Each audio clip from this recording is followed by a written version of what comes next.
In 1956, I was pretty much sitting where you are now, waiting for all the speeches to end so I could graduate, get out of the sun, get on with my date for the evening, and on with my life. I'd been late with a philosophy paper. It didn't have to be accepted, and if it wasn't, I'd flunked the course. But Fred Sontag read the paper and said, "Robert, I've decided to accept your paper as your graduation present." Maybe he really liked the paper, or maybe he figured I'd been in school long enough. Who knew with Fred, that most disciplined yet most unexpected of men? In any case, as a result of that gift, 54 years later, I find myself part of another Pomona College commencement, honored with another degree at least as unexpected, and for which, President Oxtoby, I am truly grateful. Most of all, however, it seems appropriate to give my thanks to the greatest gift, my education here at Pomona College. In 1952, my freshman year, there were still orange groves and smudge pots, chilly nights and crystal clear days as though someone put the sun in the freezer overnight. If I had one thing I would have wished for you, it would be the air we breathed back then. Since I've known I would be speaking here, I've thought about what I might like to hear, and I realized to my fascination and horror that if someone my age now had been speaking to me at my graduation, chances are he would have been born in 1881, into a world without automobiles, telephones, or few if any electric lights. He would have lived through 2 world wars, the death of monarchy, scientific, national, and cultural revolutions seeming without end. Yet I would have especially liked a word or two on what campus life would have been like for him back then. For at Pomona, my fellow students, even when I didn't always realize it, were at the very center of my education. As a freshman, I met Rod Starkey in the coop. He was a 26-year-old senior who had flown 26 combat missions over Europe in a P-51 Mustang. Even now, it seems incredible that only a handful of years separated us from being in World War II. It was Rod who explained to me that those silk scarves flyers wore were not a fashion statement. Pilots had to constantly scan the skies above, below, and behind them if they wanted to keep from getting shot down unexpectedly. Such vigilance made for some very chafed and tender necks that the scarves alleviated.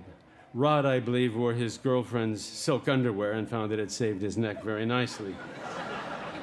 He'd been one of 3 pilots to survive the 25 missions.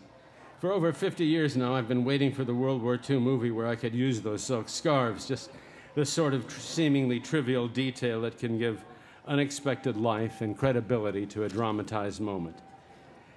Then again, at the coop, there was this surly guy in paint-spattered overalls having coffee at the counter, griping about some painting job he was stuck on. He flicked his cigarette ashes in my coffee cup and kept on bitching until he noticed what he'd done. "Oh, man, I'm sorry. Here, I'll put some in mine." And he dutifully flicked ashes in his own coffee cup. We became friends, and I learned he wasn't a disgruntled house painter. He was a disgruntled painter, and more often elated than disgruntled. He showed me his work and explained what he was trying to do. So I guess you could say I got my art education from Seymour Slive in Pomona's art department and from Jack Zajac in his Claremont studio. There were, however, no screenwriting courses at Pomona in the 1950s or anywhere else for that matter. I don't think it occurred to anyone it was something to teach. A writer was either a playwright, a poet, or a novelist, and the received wisdom at the time was that a screenwriter was more of a hybrid, say somewhere between a pimp and a prostitute. Well, my father, an uncommonly open-minded man, didn't find pimps morally repugnant per se. He found unemployed pimps repellent as a practical matter, and this to him was practically the definition of a screenwriter. Which, though he wasn't terribly articulate about it, was also his objection to a liberal arts education. It didn't seem to prepare you for anything in particular. It was 4 years of academia, and then what? If not a dead end, it was a diversion at the end of which you still had to learn something to make a living. And yet, my education here was the best possible training I could have had for my future profession. You see, the notion of writing a moving picture is inherently absurd. One doesn't write a picture, one describes a picture. And one thing can be said about a good screenplay. It reads like describing a movie that's already been made. What I needed then, without even knowing that I needed it, was belief in the idea of that screenplay. One that, though impalpable, was almost as real as if it were a 120-page document I held in my hand. It wasn't something I needed to invent. It was something I needed to discover and bring it from the timeless world of ideas, of being, into the time-fraught world of becoming, where some mad fool of a director would take it one step further and turn it into a movie. So Pomona never taught me the nuts and bolts of my profession of supposedly how to write a screenplay. It gave me a way to view the world so I could write a screenplay. My education and my dear platonic mentor, Fred Sontag, made me realize it wasn't a matter of you've got to see it to believe it, but you've got to believe it to see it. I guess you'd have to say my education gave me faith, and that is a priceless gift, even a pragmatic one. So now you are about to go out into the world and your future, as yet unknown.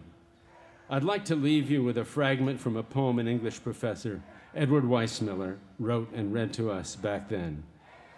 It describes a little boy going to bed and waking in the morning to a whole new world. Snow had fallen in the night, and everything he had known up to then had disappeared under a white blanket. The boy is excited but frightened. One world being done, and I not ready for another. At that moment, both the past and the future are equally obscure. But hidden just beneath the new fallen snow is still a world with which you are well familiar, filled with the memories of every kind of education you have received here. It's there. Don't let an uncertain future blind you to the importance of your past. Trust your past, trust your education, even if what you want to do hasn't been taught yet or even invented.